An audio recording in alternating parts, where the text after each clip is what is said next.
প্রস্তুতি ম্যাচে নিচে নামলেও মূল ম্যাচে ওপেনিং পজিশনে নামতে পারেন সৌম্য সরকার। ব্যাটিং অর্ডারে 4 বামহাতিকে নিয়ে একাদশ সাজাবে টাইগার টিম ম্যানেজমেন্ট। বোলিং ইউনিটে থাকবে বৈচিত্র্য। অস্ট্রেলিয়ার বিপক্ষে শক্তিশালী একাদশ নিয়ে মাঠে নামছে শান্ত বাহিনী। 4 ডানহাতি ও বৈচিত্র্যময় বোলিং ইউনিট নিয়ে সাজানো টাইগারদের সেই একাদশ নিয়ে বাকিটা থাকছে রিপোর্টে। প্রস্তুতি ম্যাচের পারফরম্যান্সের জন্য একেবারেই প্রস্তুত ছিল না টাইগার ভক্তরা। ব্যাটারদের হতশ্রী অবস্থায় মাত্র 2.5 দিনে টেস্ট ম্যাচের ইতি হয়েছে।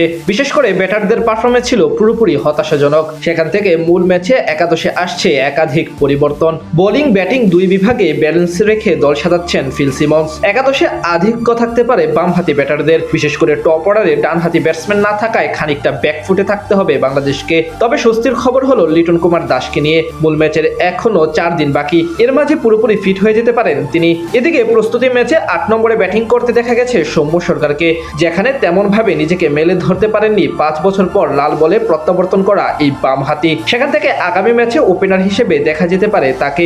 দীর্ঘদিন পর প্রত্যাবর্তন করা সৌম্যর কাছে ভালো কিছু প্রত্যাশা করছেন সকলে। তার সঙ্গী হিসেবে থাকতে পারেন সাদমান ইসলাম। মাত্র 1 টেস্ট খেলা তানজিদ তামিম ওয়ার্ম আপ ম্যাচে তেমন ভাবে মেলে ধরতে পারেননি। 2 ইনিংস মিলিয়ে করেছেন কেবল 22 রান, তাই অভিজ্ঞতার বিবেচনায় সুযোগ পেতে পারেন সাদমান। ওয়ান ডাউনে থাকতে পারেন অধিনায়ক নাজমুল হোসেন শান্ত। বর্তমানে বাংলাদেশ টিমের সবচেয়ে নির্ভরযোগ্য সদস্যদের মধ্যে একজন তিনি। যদিও প্রস্তুতি ম্যাচে প্রথম ইনিংসে ভালো করলেও সেকেন্ড ইনিংসে আউট হয়েছেন কোনো রান করার আগেই। তবে মূল ম্যাচে অবশ্যই সামনে থেকে নেতৃত্ব ও পারফরমেন্স করতে হবে শান্তকে। এছাড়া অভিজ্ঞ মমিনুল হকের উপর বড় দায়িত্ব থাকবে। এশিয়ার বাইরে ব্যর্থ মমিনুলের সুযোগ নিজেকে প্রমাণ করার। সবচেয়ে বেশি নজর অবশ্য থাকবে অভিজ্ঞ মুশফিকুর রহিমের দিকে। দেশের ইতিহাসে সবচেয়ে বেশি টেস্ট খেলা মুশফিকের কাছে। সুযোগ প্রথম বাংলাদেশি হিসেবে টেস্টে 7,000 রানের মাইলফলক স্পর্শ করার। ক্যারিয়ারে 103 ম্যাচে 6,808 রান করেছেন মিস্টার ডিপেন্ডেবল। এছাড়া মিডল অর্ডারে লিটন ফিরলে বড় পাওয়া হবে বাংলাদেশের জন্য। ইনজুরির কারণে সবশেষ জিম্বাবুয়ে সিরিজ মিস করা এলকেডি শেষ মুহূর্তে যুক্ত হয়েছেন স্কোয়াডে।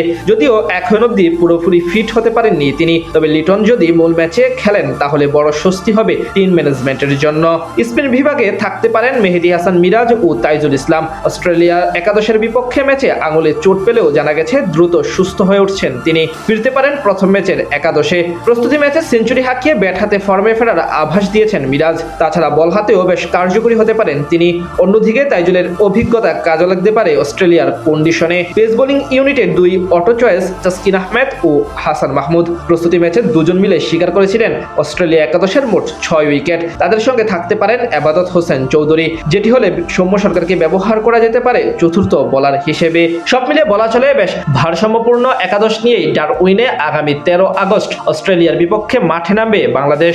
এর আগে সবশেষ 2003 সালে অস্ট্রেলিয়ার মাটিতে টেস্ট খেলেছিল টাইগাররা, আর 2 দল সবশেষ মুখোমুখি হয়েছিল 2017 সালে।